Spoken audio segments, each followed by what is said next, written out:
Have you ever stopped to think about how little we really know?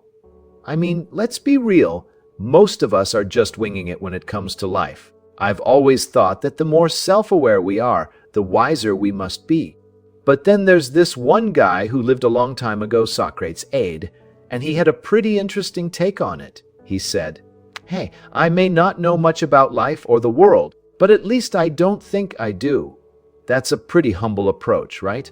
Now let's fast forward to our own times. We like to think we're all super smart and have all the answers. But the truth is, our knowledge of the world is still limited even with all the advancements science has made. And it's not just about what we know, it's also about how our minds work.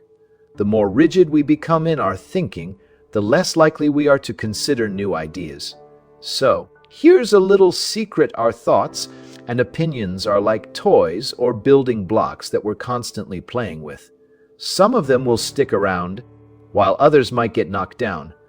But no matter what happens, it's okay to be flexible and open-minded. In fact, that's where the real learning happens.